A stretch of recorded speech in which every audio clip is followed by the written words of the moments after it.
Guys, അപ്പോൾ ഇന്നത്തെ വീഡിയോയിൽ നമ്മുടെ കോളേജിൽ ഫിഫ വേൾഡ് കപ്പിൻ്റെ ഭാഗമായിട്ട് ഒരു ഫാൻ ഷോ അറേഞ്ച് ചെയ്തിട്ടുണ്ടായിരുന്നു.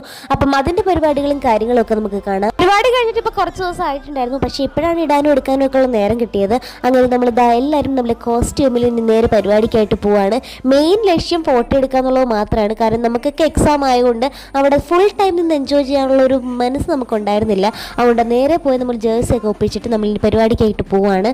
നമ്മളെല്ലാം റൊണാൾഡോ ഫാൻസ് ആണ് ഗൈസ്. സോ നമ്മളെല്ലാവരും ആ ജേഴ്സിയിലാണ് ഇറങ്ങിയിരിക്കുന്നത്. വേൾഡ് കപ്പിന്റെ ഭാഗമായിട്ട് നമ്മുടെ LSR കോളേജിന്റെ എല്ലാ ഇൻസ്റ്റിറ്റ്യൂഷൻസും ഡെക്കറേറ്റ് ചെയ്യാനായിട്ടൊക്കെ പറഞ്ഞിട്ടുണ്ടായിരുന്നു. അപ്പം എല്ലാ കോളേജസും അത് ഭംഗിയായിട്ട് ചെയ്തിട്ടുണ്ട്. ഇന്നത്തെ മെയിൻ പരിപാടി നടക്കുന്നത് ദന്തൽ കോളേജിന്റെ ഫ്രണ്ടിലാണ്. അപ്പം അവിടെ നല്ല സൂപ്പറൊക്കെ ആയിട്ട് അറേഞ്ച് ചെയ്തിട്ടുണ്ടായിരുന്നു. അപ്പം എല്ലാവരും കംപ്ലീറ്റ് ജേഴ്സിയിലും അതുപോലെ ഫേസ് പെയിന്റിങ്ങിലും ഒക്കെ എത്തിയിട്ടുണ്ട്.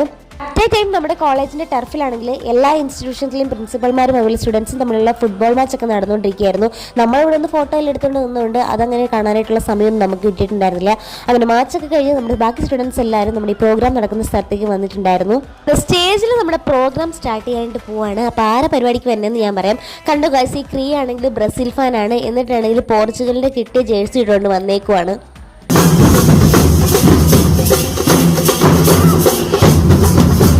നമ്മുടെ നാസിക് ഡോളിൻ്റെ ടീം ഗ്രൗണ്ടിൽ കയറിയത് പിന്നെ തുള്ളലും ബഹളങ്ങളും പരിപാടികളും ഒക്കെ ആയിരുന്നു. പിന്നെ അധികം വൈകിപ്പിക്കാതെ നമ്മുടെ സ്റ്റേജ് പ്രോഗ്രാം സ്റ്റാർട്ട് ചെയ്തിട്ടുണ്ടായിരുന്നു. ജാസി ഗിഫ്റ്റ് ആയിരുന്നു നമുക്ക് വന്നിട്ടുണ്ടായിരുന്നത്. പിന്നെ അത് കാണാനായിട്ടൊരു മനസ്സെനിക്ക് ആ സമയത്ത് ഇല്ലായിരുന്നതുകൊണ്ട് ഞാൻ നേരെ ഹോസ്റ്റലിലേക്ക് പോയി. പിന്നെ ഇവരൊക്കെ കുറച്ച് കഴിഞ്ഞപ്പോഴും വന്നിട്ടുണ്ടായിരുന്നു. സോ നമ്മുടെ പരിപാടിയൊക്കെ അടിപൊളിയായിരുന്നു. Bye guys.